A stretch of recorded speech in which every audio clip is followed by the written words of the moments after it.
सालों तक इंसानों का अत्याचार सहने के बाद कुत्तों ने पूरे शहर पर कब्जा कर लिया।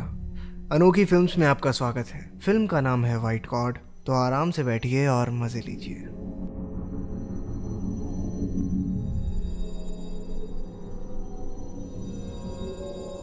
लिली एक 13 साल की लड़की हंगरी में रहती है। उसके माता पिता का डाइवोर्स हो जाने के बाद उसका मोह सबसे ज़्यादा अपने कुत्ते हैगन से है।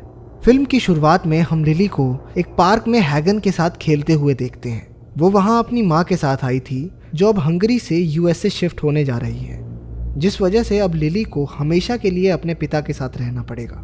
डैनियल अपनी बेटी से तब से नहीं मिला था जब वो 3 साल की थी। वो लिली के साथ हैगन को देखकर खुश नहीं होता, क्योंकि वो एक छोटे फ्लैट में रहता था जहाँ पालतू जानवरों को रखने पर पाबंदी है।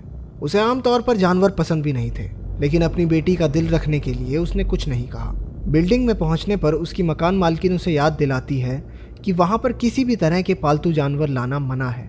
डैनियल ने फुसफुसाते हुए जवाब दिया कि वो कुछ दिनों में उस कुत्ते से छुटकारा पा लेगा। डिनर के दौरान लिली ने अपने पिता के मना करने के बावजूद हैगन को घर का बना खाना खिलाया। क्योंकि डैनियल का फ्लैट बहुत छोटा था, तो उसने लिली और अपने सोने का बंदोबस्त एक ही कमरे में किया। डैनियल ने हैगन को बाथरूम में बंद कर दिया। एक नए घर और लिली से दूर होने की वजह से हैगन सो नहीं पाता और जोर जोर से रोने लगता है। लिली उसके पास जाकर अपने ट्रम्पेट पर हैगन की पसंदीदा धुन बजाती है, जिसे सुनकर वो अक्सर शांत हो जाया करता था। संगीत को सुनकर हैगन आराम से बैठ गया। लिली उसके पास ही बाथटब में सो गई।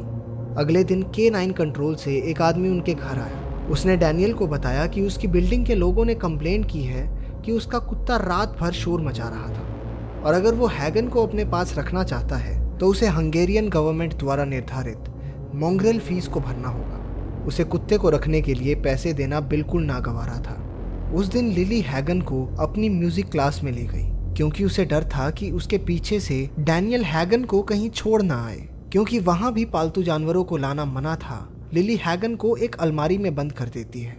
जोर जोर से संगीत की आवाज सुनकर हैगन डर गया और वहां से भाग निकला। लिली उसके पीछे जाने के लिए उठी, लेकिन उसके मास्टर ने उसे कुत्ते को छोड़कर संगीत पर ध्यान देने को कहा। वो अपने म्यूजिक टीचर की बात को अनसुना करते हुए हैगन के पीछे गई। घर वापस जाते समय रास्ते में डैनियल, जो लिली के व्यवहार की वजह से बहुत गुस्से में था, उनके पास गाड़ी रोकता है। उसने कुत्ते से छुटकारा पाने का मन बना लिया था। वो रास्ते में गाड़ी रोककर कुत्ते को बाहर निकाल देता है। लिली भी गाड़ी से उतरकर हैगन को अपने पास बुलाती है, लेकिन डैनियल उसे जबरदस्ती गाड़ी में बिठाकर वहां से ले गया। बेचारे कुत्ते ने गाड़ी का पीछा करने की कोशिश की, लेकिन गाड़ी की स्पीड इतनी तेज थी कि वो पीछे रह गया। अगले कुछ घंटों तक वो वहीं खड़ा लिली का इंतजार करता रहा, लेकिन वो वापस नहीं आई। लिली रात के समय उसके पिता के सो जाने के बाद हैगन के पास जाने के लिए उठती है, लेकिन डैनियल ने उसे देख लिया और चुपचाप सोने के लिए कहा। एक पुल के नीचे रात गुजारने के बाद हैगन खाना ढूंढने के लिए उठता है। वो घूमता हुआ एक मीट की दुकान के बाहर पहुंचा, जहां उसने लालसा भरी नजरों से अंदर रखे खाने को देखा।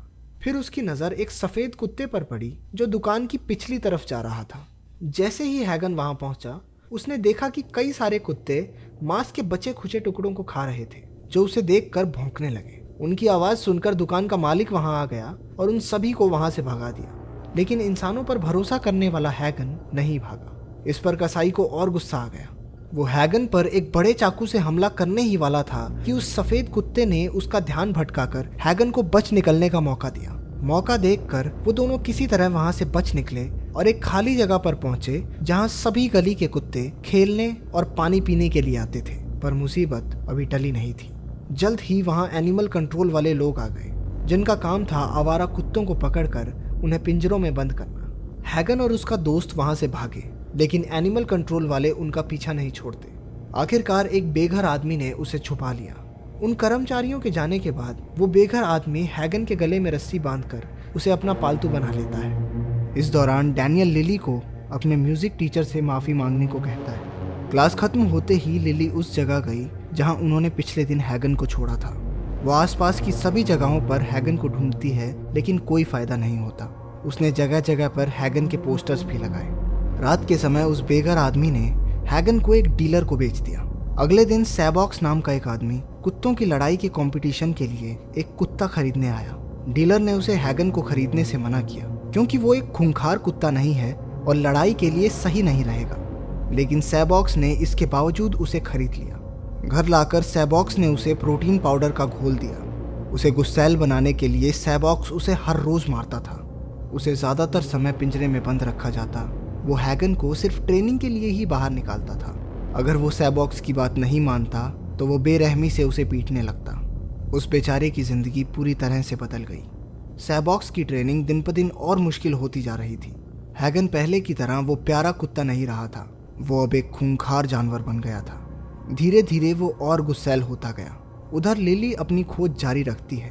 वो एक डॉग शेल्टर में गई जहाँ की मालकिन ने उसे बताया कि इतने दिन बीत जाने के बाद कुछ भी कह पाना मुश्किल है। हो सकता है कि हैगन अब जिंदा ही ना हो। लिली निराश होकर वहां से बाहर आई तो देखा कि उसकी साइकिल भी चोरी हो गई। उस रात हैगन को लड़ाई के मैदान में लाया जाता है। मुकाबले के नियम बिल्कुल सीधे थे। एक को जीतने के लिए दूसरे कुत्ते को मारना होगा। लोग उन पर सट्टा लगाकर पैसे कमाते हैं। हैगन को देखकर सब मान लेते हैं कि वो हार जाएगा, लेकिन सैबॉक को अपनी ट्रेनिंग पर पूरा भरोसा था। हैगन और एक रॉटवाइलर के बीच मुकाबला शुरू हुआ। मुकाबला बराबरी का चल रहा था, लेकिन अचानक से हैगन ने उस दूसरे कुत्ते की गर्दन को अपने जबड़े में पकड़ लिया। हैगन मुकाबला जीत गया। उसके लड़ने के अंदाज से प्रभावित होकर एक डॉग डीलर सैबॉक्स से उसे खरीदने की बात करता है। सैबॉक्स के मना करने पर उन दोनों में बहस छिड़ गई। इस सब के दौरान किसी वजह से सारी बत्तियां बंद हो जाती हैं। मौका देखकर हैगन वहां से भाग निकला। वो पूरी रात भागता रहा ताकि उन निर्दयी डॉग डीलर्स से ज़्यादा दूर जा सके। लिली भी अपनी साइकिल चोरी हो जाने के कारण भागते हुए घर की तरफ जा रही थी। रास्ते में वो उसकी म्यूजिक क्लास में आने वाले एक लड़के पीटर से मिली। वो एक हाई स्कूल की पार्टी में जा रहा था। ये सुनकर लिली उससे साथ चलने के बारे में पूछती है। थोड़ा सोचने के बाद वो उसे ले जाने के लिए मान जाता है। अगर वो पार्टी के अंदर ड्रग्स पहुंचाने का काम करे तो। उस लड़के ने तरकीब लगाई थी कि लिली की छोटी उम्र और मासूम चेहरे को देखकर कोई उस पर शक नहीं करेगा। उनकी तरकीब कामयाब रहती है। वहाँ सभी उससे बहुत बड़े थे। वो एक जगह बैठी सबको नाचते हुए देखती है। रात होते होते वो थक कर वहीं सो गई। अगली सुबह पुलिस उस पार्टी में रेड मारती है। लिली के पास ड्रग्स मिलने की वजह से उसे पुलिस स्टेशन ले जाया गया, लेकिन जब उसकी ड्रग रिपोर्ट नेगेटिव आई तो पुलिस वालों ने उसे उसके पिता डैनियल के साथ जाने दिया। अपनी बेटी को देखकर डैनियल की आंखों से आंसू फूट पड़े। रात भर उसे लिली की चिंता खाए जा रही थी। उसे सही सलामत देखकर उसकी जान में जान आई। वो हैगन को उससे दूर करने के लिए लिली से माफ़ी मांगता है और वादा करता है कि वो उसे एक दूसरा कुत्ता ला कर देगा। लिली ने अपने पिता को माफ़ कर दिया और दोनों खुशी खुशी घर लौट आए। हैगन अगले दिन फिर से उस खाली जगह पर पहुंचा जहां उसे उसका वो दोस्त सफ़ेद कुत्ता मिला। वो एक साथ नदी किनारे खेल रहे थे कि एनिमल कंट्रोल वाले लोगों ने उन्हें पकड़कर एक डॉग शेल्टर में भेज दिया। लड़ाई की वजह से हैगन को कई चोटें आई थी जिनका वहां उपचार किया गया। अंततः उसे कई सारे कुत्तों के साथ पिंजरे में डाल दिया गया। शेल्टर वालों ने उन सबको अच्छा खाना दिया। जहां एक और सभी कुत्ते उस पर टूट पड़े, वहीं दूसरी ओर हैगन ने खाने की तरफ देखा तक नहीं। अगले दिन बहुत से लोग वहां उन लावारिस कुत्तों को अपनाने के लिए आए। एक लड़की को हैगन अच्छा लगा, लेकिन जैसे ही वो उसके पास गई वो जोर जोर से भौंकने लगा। शेल्टर के कर्मचारियों की तरफ भी उसका रवैया गुस्सैल था, तो वहां की मालकिन ने उसे मार देने का फैसला लिया। लिली अपने म्यूजिक ग्रुप के साथ एक ऑडिटोरियम में परफॉर्म कर रही थी। डैनियल भी अपनी बेटी के प्रदर्शन को देखने के लिए वहां मौजूद था। हैगन को शेल्टर का एक कर्मचारी बाकी आक्रामक कुत्तों के साथ पिंजरे में बंद करने के लिए ले जा रहा था, लेकिन वो अचानक उस पर हमला कर देता है। हैगन ने उसकी गर्दन पर काट लिया, जिससे उस कर्मचारी की मौत हो गई। बाकी सब कुत्ते भी दरवाज़ा खुलते ही उस पिंजरे से बाहर भागते हैं। क्योंकि हैगन ने उन्हें आज़ाद किया था, वो उसे अपना सरदार बना लेते हैं। शेल्टर की मालकिन ने उन्हें रोकने की कोशिश की, लेकिन हैगन ने उसे धक्का देकर ज़मीन पर गिरा दिया। वो सभी वहाँ से भाग निकले। वो शहर में बेरोक भाग रहे थे। शहर में हर तरफ हड़बड़ी मच गई, क्योंकि वो अपने रास्ते में आने वाले किसी भी इंसान पर हमला कर रहे थे। जल्द ही कई सारे कुत्ते उस ऑडिटोरियम में पहुंच गए जहां पर लिली परफॉर्म कर रही थी। उन्होंने हर तरफ से ऑडिटोरियम को घेर लिया। लिली को आशंका हुई कि हैगन भी उनके साथ है। पूरे शहर में लॉकडाउन लग गया था। वो अकेली सड़क पर साइकिल चलाती हुई हैगन को ढूंढ रही थी। कुछ देर बाद कुत्तों का एक झुंड उसके सामने आया। वो साइकिल से गिर पड़ी, लेकिन कुत्तों ने उसकी तरफ देखा भी नहीं। पता चलता है कि हैगन उन सभी इंसानों को ढूंढ रहा था जिन्होंने उसके साथ बदसलूकी की थी। उसने जल्द ही सैबॉक्स को ढूंढ लिया और सभी कुत्तों ने मिलकर उसके चीथड़े फाड़ दिए। जब लिली वहां पहुंची तो वो वहां से पहले ही जा चुके थे। वो हैगन को ढूंढते हुए एक मीट की दुकान पर पहुंची, जहां उसे वो कसाई जिसने हैगन को मारने की कोशिश की थी जमीन पर मरा हुआ मिला। उसने अपने पिता डैनियल को फोन करके किसी भी हालत में ऑडिटोरियम के अंदर ही रहने को कहा। शहर में एक जगह पुलिस ने कुत्तों पर गोलियां चलाई, लेकिन उनकी संख्या इतनी ज्यादा थी कि वो उन्हें रोक नहीं सके।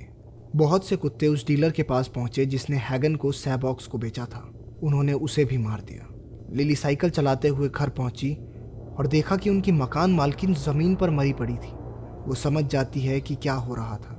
उसे शक था कि हैगन उसके पिता को मारने की कोशिश जरूर करेगा। ऐसा होने से रोकने के लिए वो ऑडिटोरियम वापस आई। उसे सही सलामत देखकर डैनियल के मन को थोड़ी शांति मिली। तभी लिली के सामने हैगन आ जाता है। मालूम होता है कि वो उसे भूल चुका था। उसकी गुर्राहट सुनते ही कुत्तों की पूरी पलटन वहां आ जाती है। वो लिली पर हमला करने ही वाले थे कि डैनियल ब्लो टॉर्च लेकर उनके सामने आ खड़ा हुआ। इस सब के बावजूद वो कुत्ते शांत नहीं होते। लिली अपना ट्रम्पेट निकालकर वही धुन बजाती है जो वो हैगन को अक्सर सुनाया करती थी। हैगन धुन को सुनकर लिली को पहचान लेता है। वो शांत होकर वहीं बैठ गया। देखते ही देखते सभी कुत्ते शांत हो गए और वहां बैठकर संगीत को सुनने लगे। आखिरकार लिली भी उनके साथ वहीं बैठ गई। अगर वीडियो पसंद आई तो लाइक कर देना। माफ़ी चाहता हूँ कि मैं कुछ दिनों से वीडियो अपलोड नहीं कर पाया, लेकिन अब वीडियोस लगातार आएंगी तो चैनल को सब्सक्राइब कर लेना।